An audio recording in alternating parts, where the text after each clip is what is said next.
Hey everyone, and welcome to the deep dive. If you're in flooring sales, design, customer service, whatever it is, chances are you're dealing with LVT on a daily basis. You're absolutely right. LVT is everywhere these days. Yeah, it really is.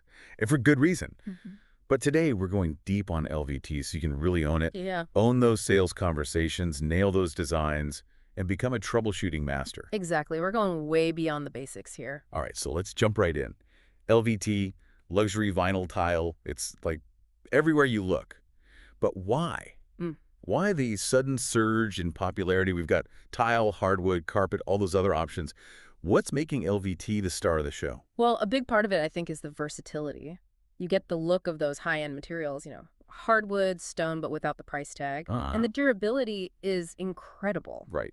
You can tell customers it's going to last them 10, 20 years easily. Absolutely. You compare that to something like hardwood, which needs constant care and attention. Even then, it might only last 10 years if you're lucky. So we're talking potentially outlasting hardwood, and it's way easier on the wallet. Okay, I'm starting to see the appeal. And on top of all that, it's so easy to install, Yeah. especially with those click lock systems. So DIY friendly saves people a ton on installation. Which is huge, yeah. Now, speaking of installation, let's clear up some terms real quick because people get these mixed up all the time. LVT and LVP. Right. So LVT stands for luxury vinyl tile, and LVP is luxury vinyl plank. But at the end of the day, they're pretty much the same material, PVC and plasticizers. The real difference is the shape LVT is made to look like tiles, and LVP, well, planks. So it all boils down to the look the customer wants, tile or plank. Simple as that. Exactly. Though there is one more term we should throw in there. Yeah. Rigid core LVT. Oh, a rigid core. Now we're getting into the heavy duty stuff. Right. Basically, rigid core LVT has an extra structural layer. Makes it super durable, really stable. Like LVT on steroids, right? Something like that. It's great at resisting dents, impacts, you name it. Plus, it's got that built-in sound dampening, perfect for folks who want a quieter floor. And if I'm not mistaken, rigid core is the way to go for floating installations, right? It is. That added stability makes it perfect for floating over existing subfloors. Makes sense. And if you guys want to see how this all comes together, head over to Craig's YouTube channel, Tile the World. You can see the LVT magic in action. Always a good time over there. All right, so now we've got the basics out of the way, let's get down to the nitty-gritty, the construction of LVT. This is where things get really interesting, especially for you salespeople and designers out there. Absolutely. Knowing how LVT is built, knowing what goes into it, that's key for explaining its benefits to customers. And it helps you guide them to the right product for their needs. So break it down for us. What are we looking at when we peel back the layers of LVT? Okay, so at the bottom, you've got the base layer, usually made of PVC, gives the flooring its structure and stability. On top of that, you've got the print layer. This is what gives LVT its looks. The wood look, stone look, whatever the design might be. Right, the part that makes it look so real. Mm. I've honestly been fooled by LVT a few times. It's incredible, right? The technology they use is just amazing. And then protecting that print layer, you have the wear layer. The wear layer. This sounds important. It is. The wear layer is what takes the beating, the scratches, the spills, the everyday wear and tear. And the thickness of this layer, well, that makes all the difference in how durable the flooring is. So thicker wear layer equals more durable floor. Precisely. For high traffic areas like kitchens, entryways, living rooms, or in commercial spaces, you definitely want a thicker wear layer. But for rooms that don't see as much action, like a guest room or a home office, a thinner wear layer will do the trick. And this is where your expertise comes in, right? As salespeople and designers, you're not just selling a floor, you're figuring out what the customer needs, making sure they get the right level of durability. Absolutely. It's finding that sweet spot between performance and budget. Okay, let's shift gears a bit and talk about installation. We all know LVT is DIY friendly, generally speaking, hmm but are there any critical things that can make or break an LVT installation? Oh, 100%. You can have the best LVT in the world, but if it's not installed right, it's going to cause problems. That's where you see planks separating, floors tenting or buckling, all those headaches. So what's the biggest culprit when it comes to these installation nightmares? 9 times out of 10, it's a poorly prepped subfloor. The surface has got to be smooth, flat, level, you name it. If there are imperfections in the subfloor, they're going to show through, and that can lead to all sorts of issues, even damage to the LVT itself. So we're talking more than just a quick sweep and mop, right? Oh yeah, way more.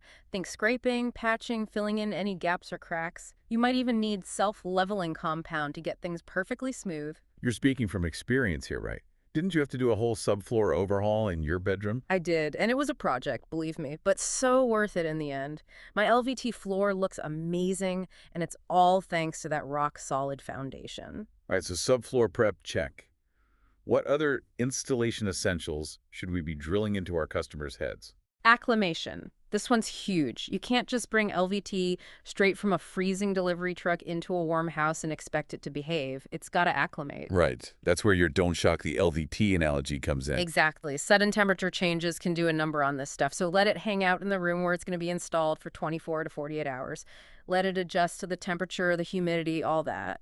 So basically, those boxes of LVT need to become part of the family for a couple of days. Exactly. Give it time to chill, and you'll be rewarded with a nice, smooth installation. No drama. Okay, acclimation, check. What else? What else do we need to watch out for? Expansion gaps. These are so important, but people forget about them all the time. LVT, it expands and contracts with temperature changes, right? So you got to leave a little space around the edges of the room to let it do its thing. So we're talking about leaving a small gap between the LVT and the walls. Yep, exactly. The size of the gap depends on the specific product, so always check the manufacturer's instructions. Makes sense. Yeah. And for all our design-savvy listeners out there, how do we make these gaps look a little less, well, gappy? Great question. You've got options. Baseboards, quarter round molding, shoe molding, these can all hide those gaps while still giving the LVT room to breathe. So it's about choosing the right trim, making sure it all looks cohesive. Exactly. Man, this is gold. I'm feeling like I could install LVT myself after this. I'm happy to share the knowledge. All right, we've got subfloor prep, we've got acclimation, we've got expansion gaps. Anything else we need to hit on installation-wise before we move on? I think those are the big three. Just remember, preparation is everything. Take the time to do it right, and you'll be golden. A beautiful LVT floor, no problems. Solid advice. All right, let's switch gears a bit and talk about troubleshooting. This one's for all the customer service superheroes out there, the folks on the front lines dealing with the issues when they pop up.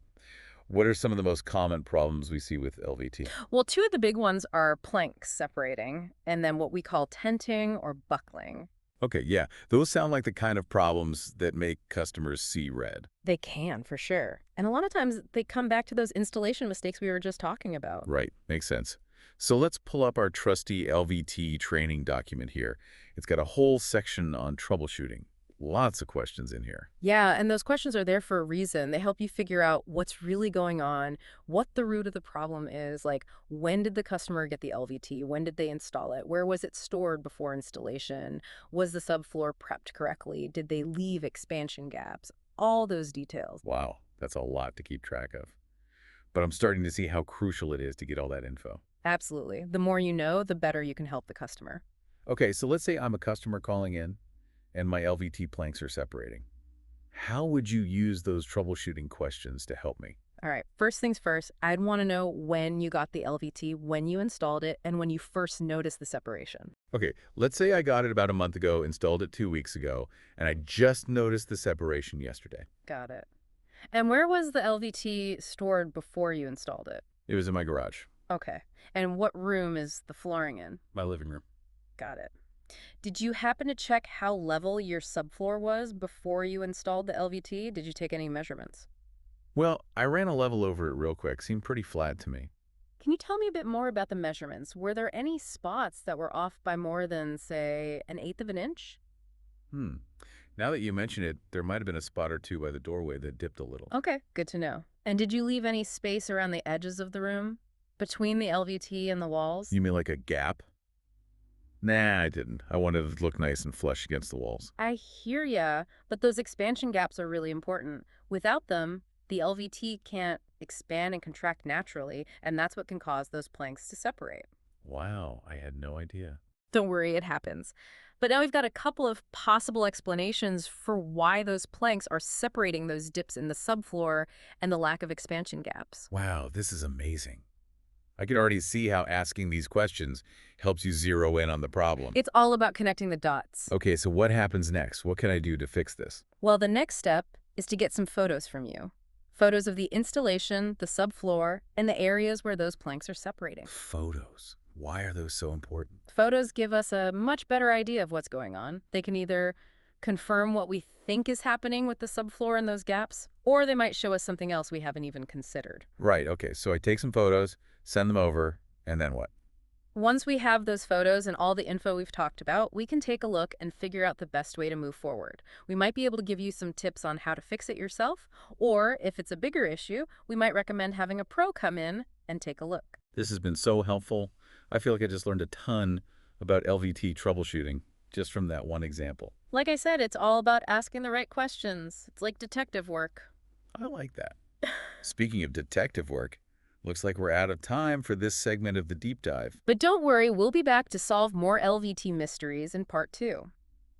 Welcome back to the deep dive, everyone. We're really getting into it now, folks, talking all things LVT and how to be the ultimate LVT gurus for your customers. That's right. We left off talking about those photos customers can send in and how helpful those can be for customer service. We did. And it's crazy how much you can actually tell from a few pictures. It's like you're right there with them, checking out the installation firsthand. It's true. You can spot things the customer might not even notice, like how the LVT meets up with other types of flooring, or maybe they missed some gaps or bumps in the subfloor during prep. So let's say we've got those photos, and it's clear the subfloor wasn't prepped correctly.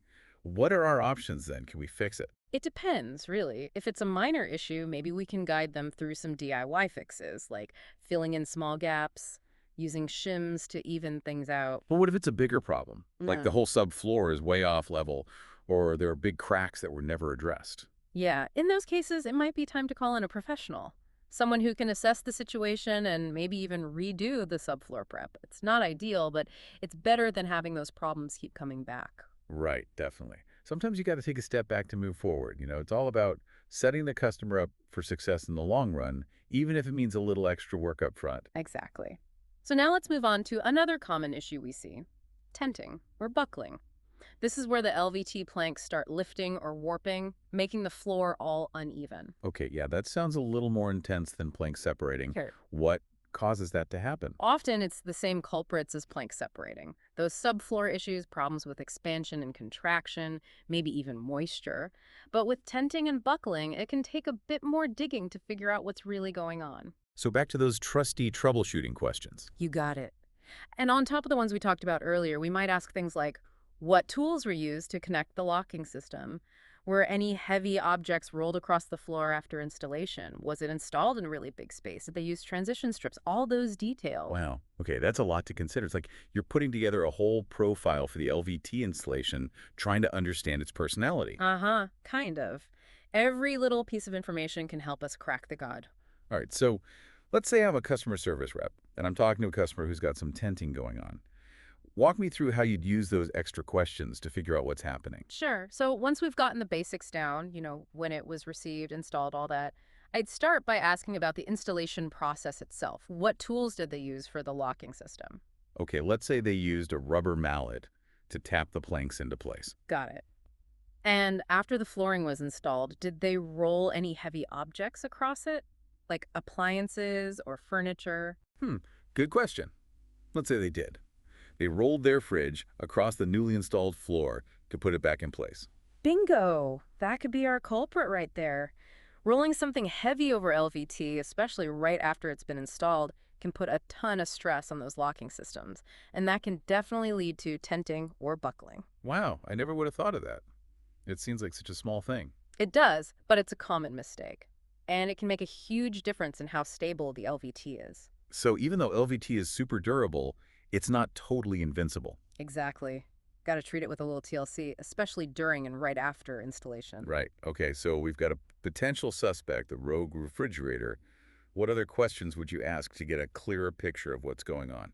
I'd want to know the size of the room. Big open spaces, they tend to have more issues with expansion and contraction, which can lead to tenting and buckling. Okay, let's say it's a pretty big living room, like 20 feet by 30 feet. All right, that's helpful. And did they happen to use any transition strips for expansion joints? Transition strips, what are those? They're basically like bridges between different types of flooring. Or you can use them to separate large areas of flooring to give those areas room to expand and contract. They help to relieve stress and prevent buckling or tenting. Oh, interesting. So if they had used transition strips, it might have prevented the tenting in this case.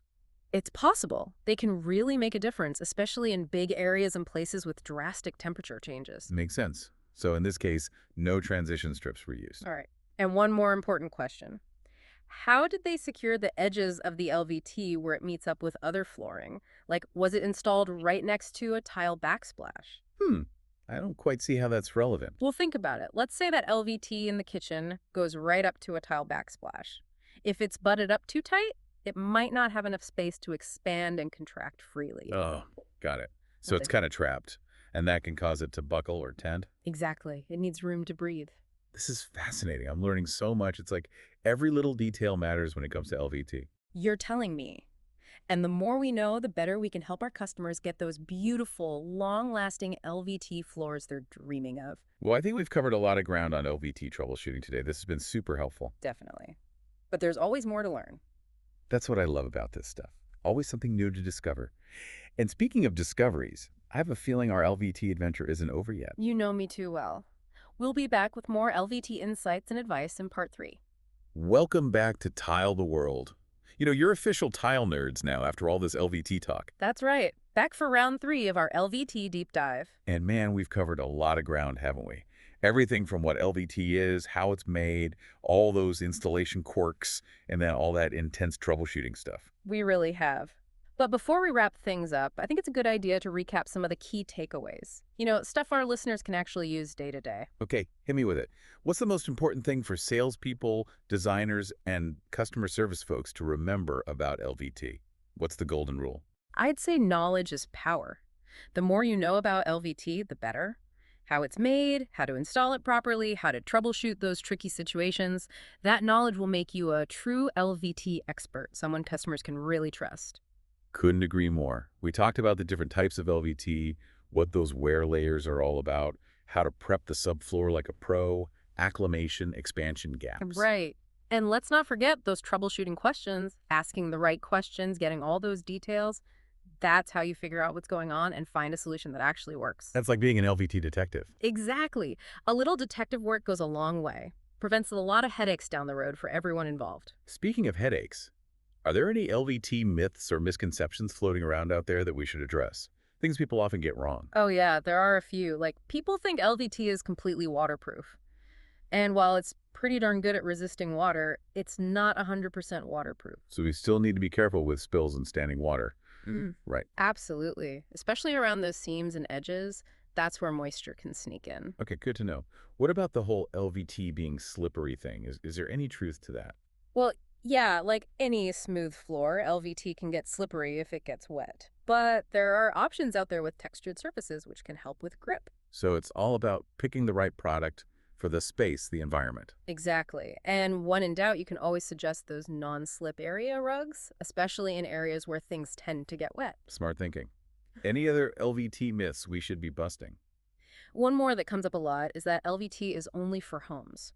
And yeah, it's really popular in residential settings, but it's also becoming more and more common in commercial spaces. That makes sense. I mean, it's durable, it's affordable, it's easy to maintain. Sounds like a win-win for businesses. Exactly. And they even make LVT specifically for commercial use, with thicker wear layers and all those bells and whistles to handle the extra traffic and wear and tear. So if a customer wants LVT for their business, we can confidently guide them through the options. Absolutely. Figure out their needs, find a product that fits their space and how they use it, and they'll be good to go. Well, I think we've officially explored every nook and cranny of the LVT world in this deep dive. I'm feeling pretty confident about my LVT knowledge now, that's for sure. That's what we like to hear. And hey, if you ever need a refresher or you want to dive even deeper into some more advanced LVT stuff, there are tons of resources out there. Speaking of resources, where should our listeners go to continue their LVT education? Well, I got to plug my YouTube channel, Tile the World. It's a great visual resource, lots of step-by-step videos on everything from prepping the subfloor to laying down that final plank. And for those who are all about that tile eye candy, your Instagram Tile Nerd Army is the place to be. Lots of tile inspiration over there for sure. And of course, you can't forget tilebar.com for all your tile needs. We've got a fantastic selection of LVT to choose from. Awesome. Well, that about wraps it up for this episode of Tile the World. We hope you found this LVT deep dive helpful, and we hope we've officially turned you into LVT masters. Be sure to check out Craig's YouTube channel, Tile the World, for more great content. And if you're looking for tile inspiration or need to connect with a community of tile enthusiasts, head over to Craig's Instagram page, Tile Nerd Army. And don't forget, you can shop all your favorite tile, including a huge selection of LVT, at tilebar.com/ka.